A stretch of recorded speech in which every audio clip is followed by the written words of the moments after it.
Hello, friends, and welcome to the online worship services for Church of the Isles, Chapel on the Hill, and Trinity United Churches of Christ in Indian Rocks Beach in St. Petersburg, Florida.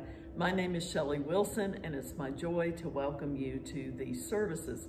We are back in person at two of the churches, Chapel on the Hill and Church of the Isles in Indian Rocks Beach at 9 a.m. and at Trinity in St. Petersburg at 11 a.m. If you feel comfortable worshiping in person, we want you to know that no matter who you are or where you are on life's journey, you will be very welcome at our churches. And we're happy that you've joined us for this online service today. We will continue to post abbreviated online services with sometimes readings and sermons, sometimes only sermon, for the foreseeable future to enable all of those to be able to worship who would like to join us either remotely or in person.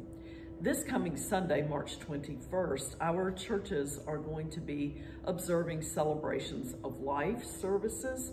They will be remembering all of those who have died in the past year, those who have died from COVID, and those who have died from any other source, any other reason.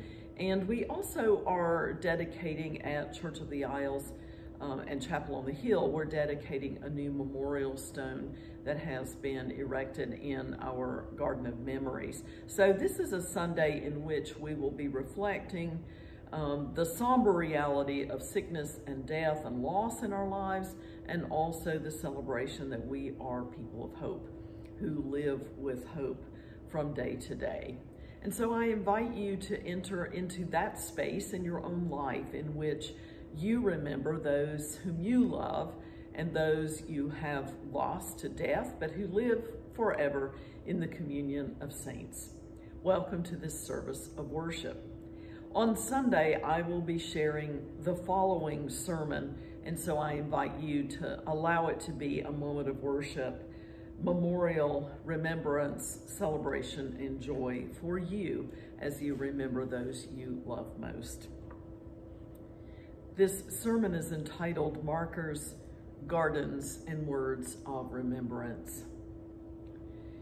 Before I was broken apart by sorrow when my parents died, I didn't know that I was going to need a physical place to go and grieve.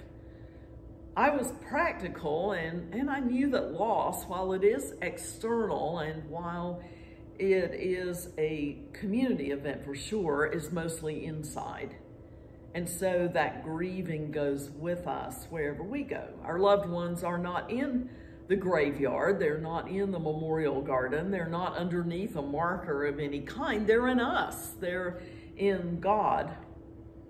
But still, I think it must be a human thing to long for a final earthly resting place, a destination for those of us who are still living in this physical plane to go and remember them. And it comforts us and locates that big grief that we have. And I think that's why there is a tomb of the unknowns, symbolic of all the anonymous fallen ones, and the old church cemeteries of my youth and perhaps of yours, where for many congregations there were more of the members underneath the ground than there were above it.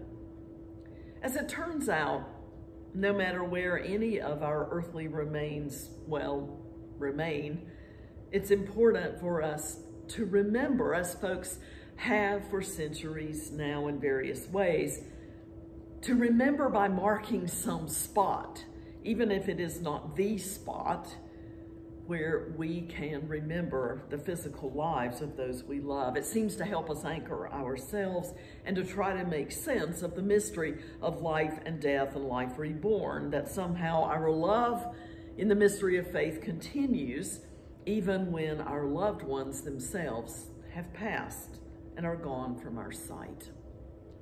So with grief and with gratitude, we have gathered this day to remember with love, to acknowledge that we have been blessed with a great abundance of love in all of our lives. And that love is everything. As Mary Oliver put it, maybe Such abundant love is how the world began.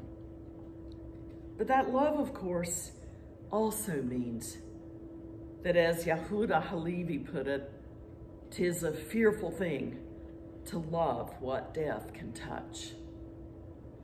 We honor the great service of our congregations today and of all the communities of faith around the world and the many loves that have been our gifts and our opportunities to share. Our ministries and our churches have changed, as have all of us over time. It's true that we've tried as best we could to serve God faithfully as we understood God's calling on our lives, but sometimes we've not. And then we've had to rely on the amazing grace to get us through. Today we remember the past and our saints. We gratefully breathe into this present moment in which we ourselves are yet alive. And we look with hope toward a future in one another's company. A future that for all of us is as yet unrevealed. As has always been true, God invites us to know the reality that is described so eloquently in Acts 17, when Paul proclaims, "The God who made the world and everything in it is the Lord of heaven and earth, and does not live in temples made by human hands, nor is served as if in need. For God gives everyone life and breath and everything else. For it is in God that we live and move and have our being. We are all God's children." So as was true for Mary in the old story, when she first came grieving to the garden alone, it remains true for all of us. The mystery of faith is this: as we take comfort in the beauty of the garden and in the love of one another, as we give thanks for these whose names we speak aloud and whose lives we will always remember, they live in and with us. But also, they are not here, for they are risen, as we all will be one day. Amen. Will you join me in prayers? Infinite Spirit of life, we ask your blessing on our beloved ones whose lives we remember. And as we go into the gardens of this world, please bless our lives so that we live them in honor of our beloveds.